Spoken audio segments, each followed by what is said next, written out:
When you withdraw emotional supply without explanation, something profound happens beneath the surface of the narcissistic mind.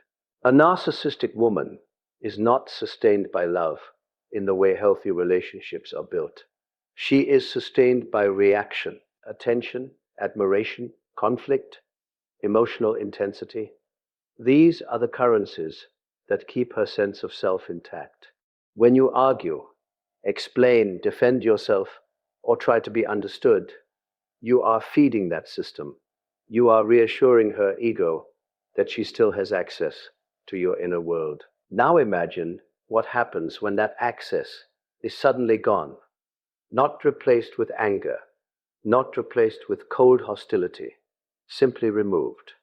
You become calm, measured, emotionally unavailable, without drama. You stop reacting, stop over-explaining, stop seeking validation or fairness. And crucially, you offer no explanation for the shift. This is where the psychology turns against her.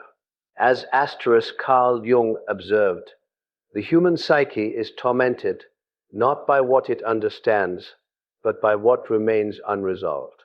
When there is no emotional feedback, no narrative to cling to, the mind fills the gap with obsession. Her ego begins to spiral. Was it a mistake? Did she lose control? Is there someone else? Why didn't this affect you the way she expected? In narcissistic psychology, indifference is not neutral. It is a threat. It signals that she no longer has psychological dominance, and that is unbearable. This is why silence, when rooted in self-respect rather than punishment, is so powerful. You are no longer playing the role she assigned you. You are no longer reflecting her importance back to her. You have removed the mirror. And without that mirror, she is forced to confront a terrifying possibility that she is not central to your emotional universe. What makes this even more effective is that it is not an act. It is an internal shift. You are not trying to provoke her. You are reclaiming your energy. The obsession that follows is a byproduct, not the goal. And here is the truth to reflect on. The moment you stop explaining yourself to those who misuse your emotions is the moment you regain psychological freedom. Once emotional supply is withdrawn, something else must change if the effect is to last. You must become psychologically unpredictable. A narcissistic woman relies on patterns the way a strategist relies on a map. She studies reactions. She learns what provokes you, what soothes you, what draws you back, what makes you explain yourself. Over time, she doesn't relate to you. She relates to a predictable system of responses that she believes she controls. When that system breaks, her internal order collapses. Psychological unpredictability does not mean chaos, mood swings, or manipulation. In fact, it is the opposite. It is consistency in your values, paired with inconsistency in emotional availability. One day you are present and calm. Another day you are distant and focused. You do not reward provocation. You do not punish with drama.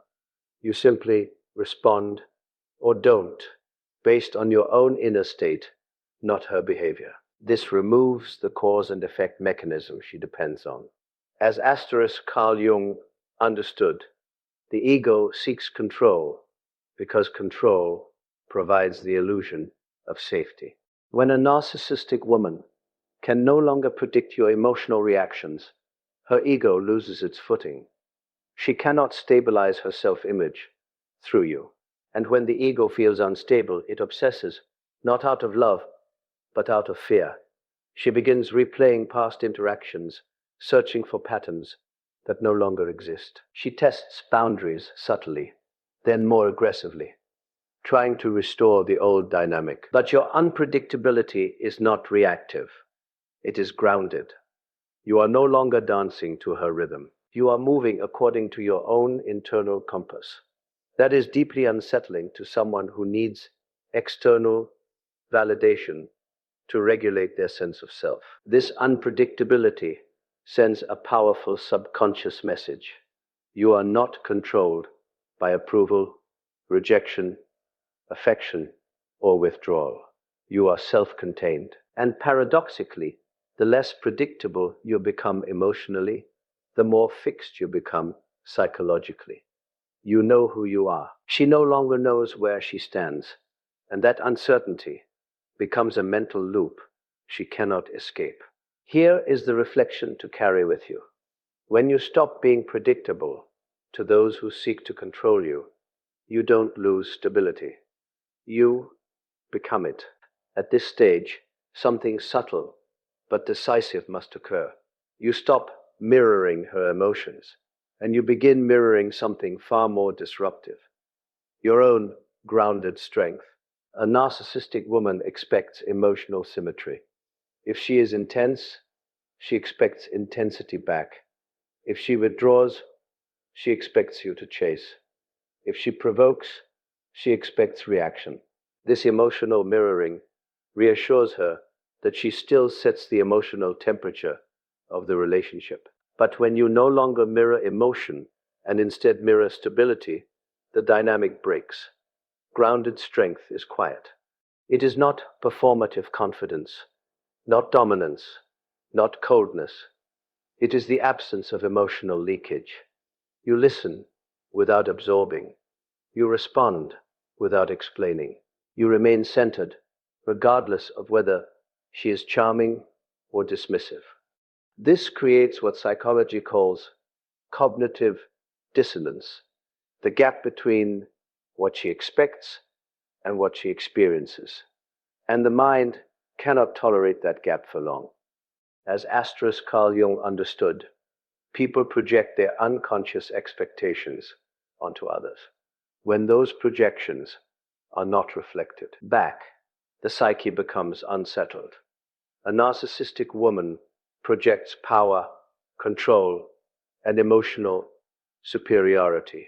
When you do not reflect submission, excitement, or emotional volatility, she is forced to confront an unfamiliar image of herself, one that lacks dominance. This is why strength without emotion is so potent. It does not challenge her directly. It does not argue with her self-image. It simply refuses to validate it.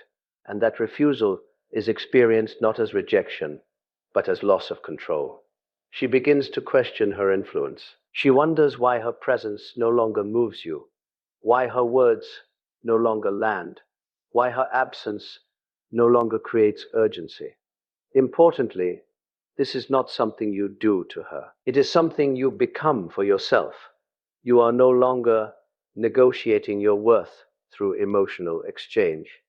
You are no longer proving resilience. You are embodying it. And embodiment is far more convincing than performance. When you mirror strength instead of emotion, you reverse the polarity of power. She feels emotionally exposed while you remain internally intact. The more she escalates emotionally, the more apparent your stability becomes. And that contrast is unforgettable. So here is the reflection to leave with you. When you stop reacting and start standing, you don't harden your heart, you anchor it. At some point, the most counterintuitive move becomes the most powerful one. You detach without seeking closure. This is where many people fail, because the desire for closure feels noble, rational, even mature. You want clarity. You want understanding. You want the final conversation that explains what happened and why. But with a narcissistic woman, closure is rarely about healing. It is about control. Every explanation you give, every emotional summary you offer, becomes another thread she can pull to reinsert herself into your psychological space. When you walk away without closure, you deny her that access. From a psychological perspective, the human mind is deeply disturbed by unfinished narratives. As Carl Jung observed, the psyche seeks wholeness, not truth. When a story has no ending, the unconscious loops endlessly, trying to resolve it. For someone with narcissistic traits, this is especially destabilizing. Her identity depends on being the central figure in other people's emotional stories. When you exit without a final act, you leave her without a role. This does not mean ghosting in anger or disappearing to provoke pain. It means disengaging cleanly, calmly, without justification. No long messages, no final debates, no emotional postmortems. You simply stop participating. And in doing so, you shift the burden of meaning onto her mind. She is left to ask the questions you once asked. What went wrong? Why didn't this work? Why didn't I get the reaction I expected? What makes this so effective is that it restores dignity to you. You are no longer begging for understanding from someone who benefits from misunderstanding you. You are no longer negotiating reality. You are choosing peace over explanation. And that choice quietly rewrites the power dynamic. The narcissistic ego cannot tolerate being left without narrative control, without closure. She cannot rewrite the story in her favor or position herself as the final judge. The absence of your voice becomes louder than any argument ever could. Your silence becomes a mirror she cannot escape. So here is the thought to sit with. Closure is not something you receive from others. It is something you grant yourself the moment you stop asking those who profit from your confusion. After detachment and inner realignment, the next shift is almost paradoxical in its simplicity. You live well without announcing it. A narcissistic woman does not fear your anger, your boundaries, or even your absence as much as she fears your quiet independence. She is deeply attuned to visibility. Who sees what? Who knows what? Who reacts to what? When you stop performing your growth and simply embody it, you remove yourself from her psychological radar while simultaneously occupying it. Thriving in silence is unsettling because it offers no narrative she can control. From a psychological standpoint, much of narcissistic behavior is rooted in external validation. Identity is regulated through reflection. How others respond, admire, envy, or pursue. When you improve your life quietly, without signaling success, without indirect messages, without social displays meant to be noticed, you deny her the comparison she relies on. She cannot measure herself against you. She cannot position herself as superior, injured, or desired. She is left only with imagination, and imagination is rarely kind. As Carl Jung noted, what is unconscious seeks expression. When she no longer has access to your inner world, your progress becomes a projection screen. She imagines your happiness, your peace, your growth, often exaggerating it. And because she cannot verify it, her mind fills in the blanks in ways that amplify her insecurity. This is why announcing success often weakens its impact. It turns growth into performance and invites comparison, critique, or dismissal. Silent growth does the opposite. It forces others to confront their own stagnation without distraction. You are no longer arguing for your worth or proving resilience. You are simply living in alignment with yourself. And alignment is deeply destabilizing to those who live through image rather than substance. Importantly, this is not about revenge or superiority. It is about integrity. You build a life that does not require witnesses to feel real. You stop outsourcing your sense of value, and in doing so, you become psychologically unreachable. The narcissistic mind cannot rest when it senses that it has been replaced, not by another person, but by your own fulfillment. That is a loss it cannot compete with. So reflect on this. When your life becomes full enough that you no longer need to explain it. You stop being impressive and start being unforgettable. The final shift is where everything consolidates. You hold boundaries as law, not as emotion. Most people misunderstand boundaries. They think boundaries are explanations, negotiations, or emotional ultimatums. In reality, boundaries are quiet decisions, followed by consistent action. And for a narcissistic woman, this distinction is crucial. She is accustomed to boundaries that collapse under pressure, rules that exist only until guilt, charm, anger, or withdrawal is applied. When your boundaries do not move, something fundamental changes. A boundary held with emotion can be challenged. A boundary held as law cannot. You do not threaten. You do not warn repeatedly. You do not dramatize consequences.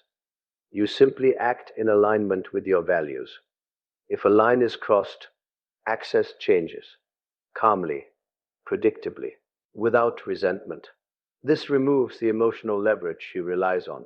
There is nothing to argue with, nothing to manipulate, nothing to escalate against. As asterisk, Carl Jung understood, the psyche respects structure more than force. When your boundaries are consistent, they communicate self-respect at a level deeper than words.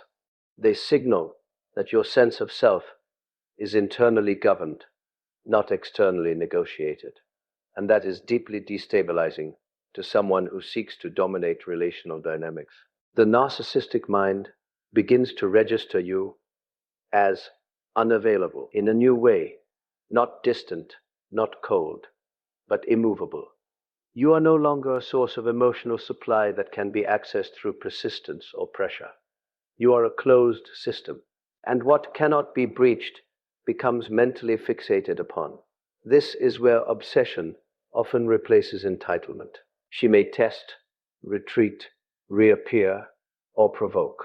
But each time, your response is the same, not emotionally, but structurally. The boundary holds. Over time, this consistency reframes you in her subconscious as high value and self-contained, not because you demand respect, but because you no longer tolerate its absence. And here is the deeper truth. Boundaries are not about controlling others. They are about declaring what kind of life you are willing to live.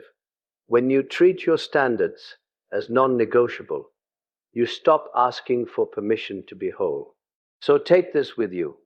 The moment your boundaries become immovable, you stop being something others manage and become someone they remember.